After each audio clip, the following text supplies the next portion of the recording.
మీనరాశి స్థానికులారా, నవంబర్ నెలవారీ జాతకం 2025 ప్రకారం ఈ నెల సగటు నుండి కొంచెం ఎక్కువ సగటు ఫలితాలను ఉత్పత్తి చేస్తుందని అంచనా వేయబడింది.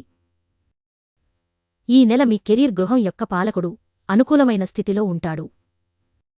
మీ ప్రస్తుత ప్రాజెక్టులలో గణనీయమైన అభివృద్ధి సాధ్యమయ్యేలా కనిపిస్తున్నప్పటికీ మీరు కొత్త వ్యాపార కార్యక్రమాలకు అనుభవించలేకపోవచ్చు. మీరు మీ లక్ష్యాలను సాధించడానికి మార్గాలను కూడా కనుగొనబోతున్నారు. పోల్చి చూస్తే ఈ నెల రెండవ భాగం మీ వృత్తి జీవితంలో మొదటిదానికంటే సానుకూల ఫలితాలను ఇచ్చే అవకాశం ఉంది. విద్య దృక్కోణం నుండి నవంబర్ నెలలో సగటు నుండి కొంచెం ఎక్కువ సగటు ఫలితాలను ఉత్పత్తి చేయొచ్చు అని భావిస్తున్నారు. మీ ప్రొఫెసర్స్ మెంటర్ లేదా సీనియర్లు మీకు సహాయకరమైన సలహాలు మరియు సహాయాన్ని అందించే అవకాశం ఉంది. మీ విద్య రంగ అభివృద్ధి పైన సానుకూల ప్రభావాన్ని చూపుతుంది. ఈ నెల విద్యా ఫలితాలు సగటు లేదా అసటు కంటే కొంచెం మెరుగ్గా ఉండే అవకాశం ఉంది. కుటుంబ విషయాలలో నవంబర్ సగటు ఫలితాలను ఇస్తుంది. మీ కుటుంబ సభ్యులు మీకు అనుకూలంగా ఉంటారు. అయితే ఈ నెల మొదటి భాగంలో సూర్యుడి యొక్క అంశం కుటుంబ సభ్యులు అహంకారాన్ని దెబ్బతీస్తుంది. అదృష్టంశాత్తు ఈ ప్రతికూల ప్రభావం నెల రెండవ భాగంలో తగ్గుతుంది. మీ కుటుంబ జీవితం సాధారణంగా వాహనాలకరంగా ఉంటుంది.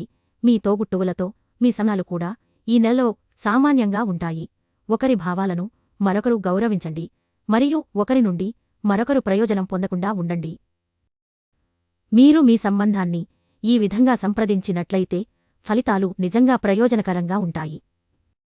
వివాహం పరంగా నెల సాధారణంగా సానుకూల ఫలితాలను ఇస్తుంది. ఇంకా మీరు సేకరించబడిన ఏవైనా పొదుపును సురక్షితంగా ఉంచుకోగలరు. సంగ్రహంగా చెప్పాలంటే నవంబర్ 2025 సగటు కంటే మెరుగైన ఆర్థిక ఫలితాలను అందించే అవకాశం ఉంది.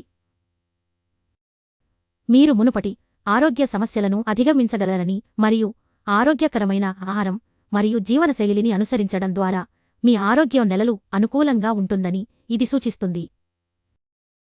మీరు ఈ నెలలో ఆరోగ్యాన్ని మెరుగుపరుస్తుంది. పరిహారం: క్రమశిక్షణతో కూడిన దినచర్యను నిర్వహించండి మరియు సూర్యభగవానుడికి క్రమం తప్పకుండా నీటిని సమర్పించండి.